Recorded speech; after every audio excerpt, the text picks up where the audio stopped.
Gets caught in the crossfire. Gets caught in the crossfire.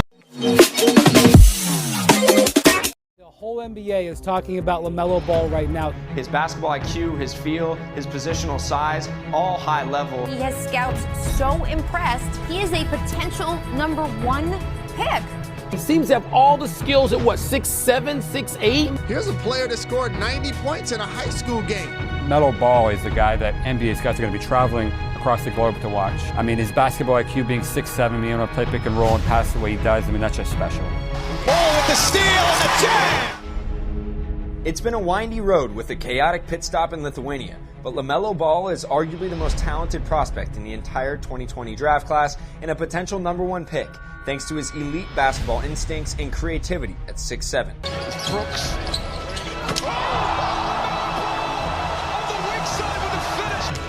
There we see the replay. Nice find by Lomelo Ball. The look away always there. Like a triple-double waiting to happen with the way he plays. Just so active in all the different areas. And there's the great vision.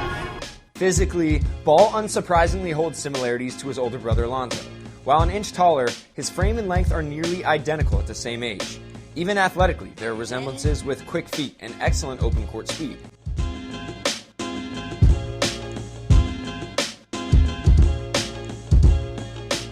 Ball has elite positional size for a point guard at 6'7", with a steadily improving frame and solid length. His tools, along with his instincts, make him a factor on the glass, as he's averaging 8.6 rebounds per 40 minutes. Although not always seeking contact, he'll eventually have the body to take smaller guards to the front of the rim off the bounce. That height also allows him to see over defenders, picking apart defenses with his vision. A non-defender as a youngster, Ball is starting to show flashes on that end, in part because of his size and quick feet. Here you can see how he slides on the perimeter, bodying up the opponent and eventually battling in the post, winning the hand fight and denying a post touch. That doesn't happen every time down with his inconsistent focus level, but in the switch-heavy NBA, Ball has a lot of value if he buys in. He's also able to turn defenders in the backcourt when he's fully engaged, covering ground quickly with his slides, in part because of his size.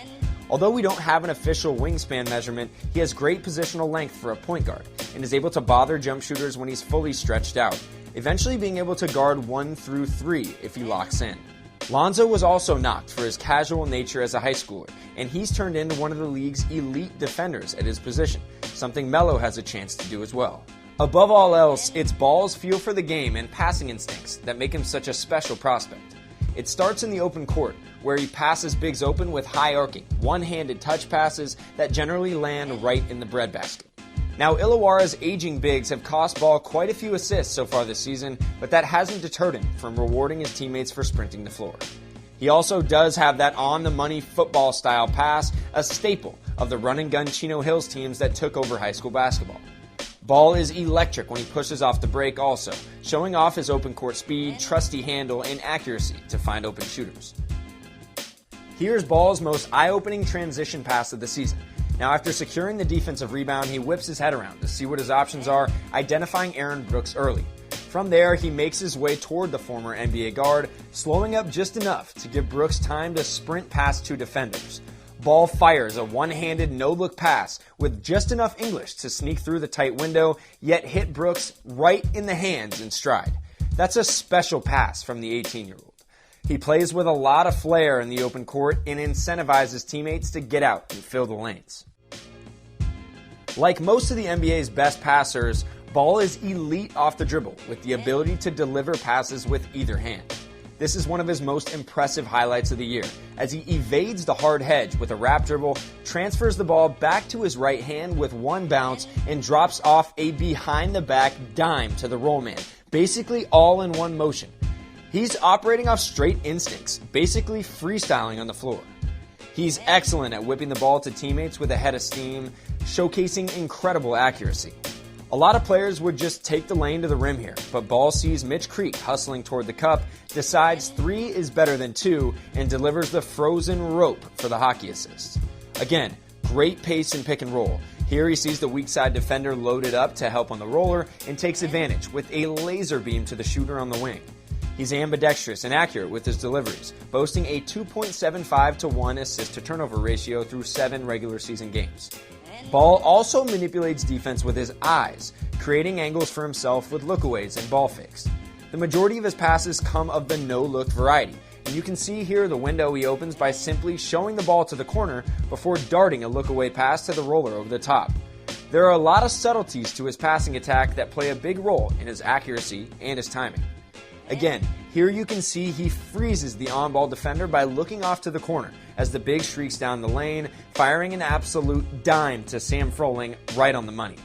His ability to deliver the ball from all different angles allows him to fit passes into crevices most point guards can't, here neutralizing the help defender's length by shifting his eyes up toward the rim while dropping the bounce pass down to the cutter.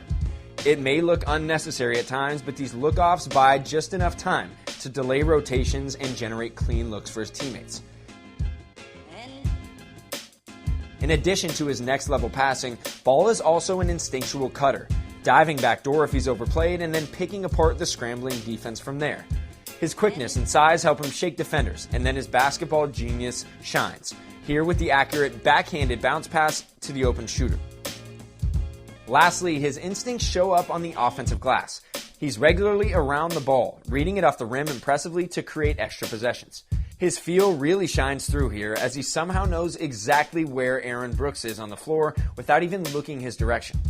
Then again, a picture-perfect tap out right into the shooting pocket that could have easily gone for an assist.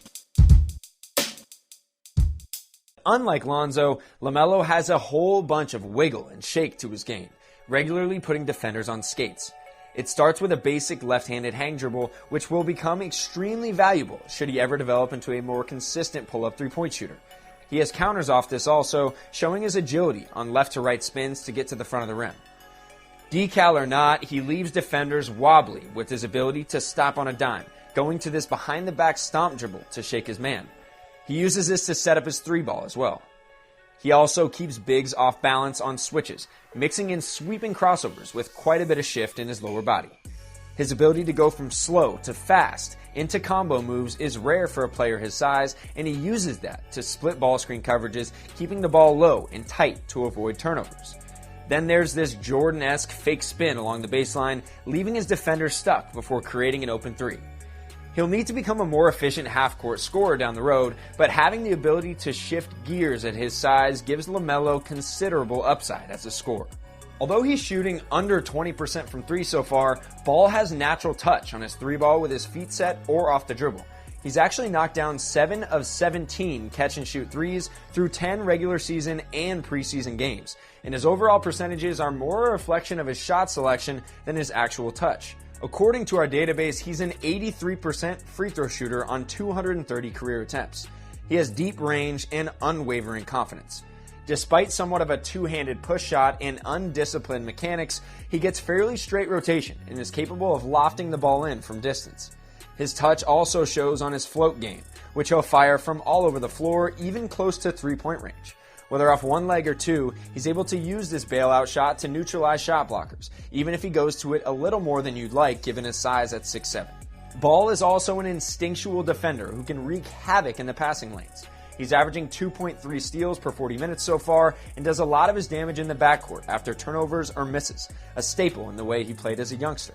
He has outstanding anticipation in the half court as well, reading the opponent's eyes to jump on the ball and use his quick hands to jar it loose. These defensive instincts were developed basically from being the youngest of 3 brothers, playing horse and 21 in the backyard.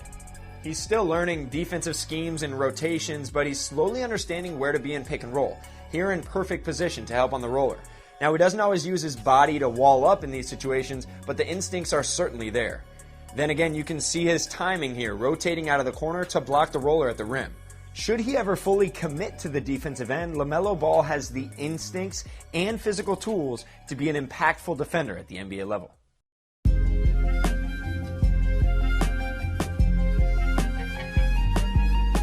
When Ball is knocking down the deep pull-up threes he so often likes to take, he looks like the #1 pick. Unfortunately, he's shooting only 19% from 3 at this juncture, with misses in every which way.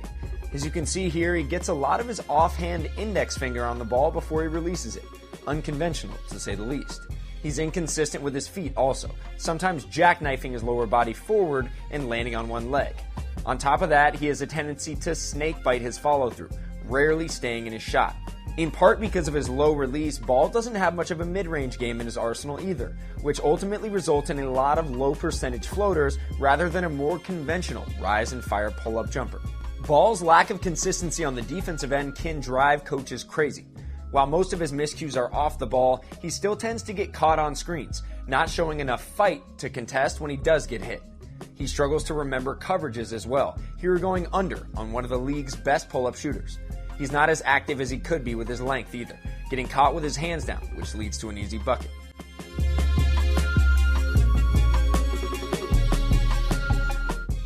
Used to playing more of a chaotic style, Ball loves to go completely rogue and gamble for steals, handicapping the rest of his teammates. While he'll come up with a steal or two, he needs to do a much better job of picking his spots. He loves to dig off of shooters also, here giving the 40% marksman an open look.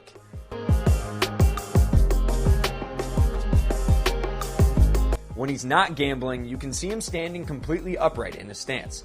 Now this is a late fourth quarter blowout, but it's still a bad look for scouts evaluating him. He doesn't jump to the pass, turns his back, and allows his opponent to waltz right into the lane. Then he gets completely turned around here, losing sight of his man as he sits in the gap.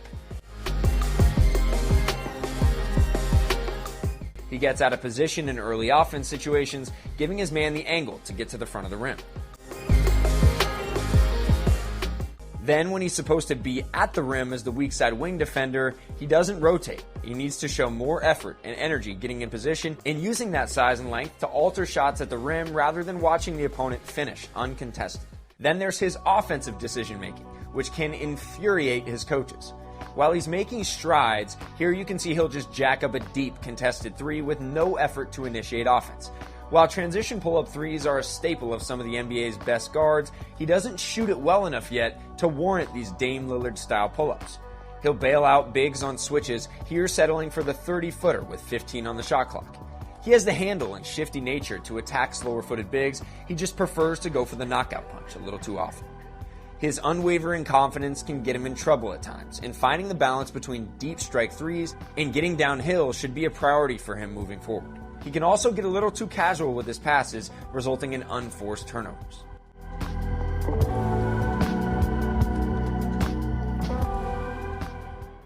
Despite his size, Ball isn't yet a reliable finisher in traffic, partially due to his somewhat contact-averse style. He's shooting only 4.4 free throws per 40 minutes so far this season, and too often settles for floaters, rather than getting into the body of bigs.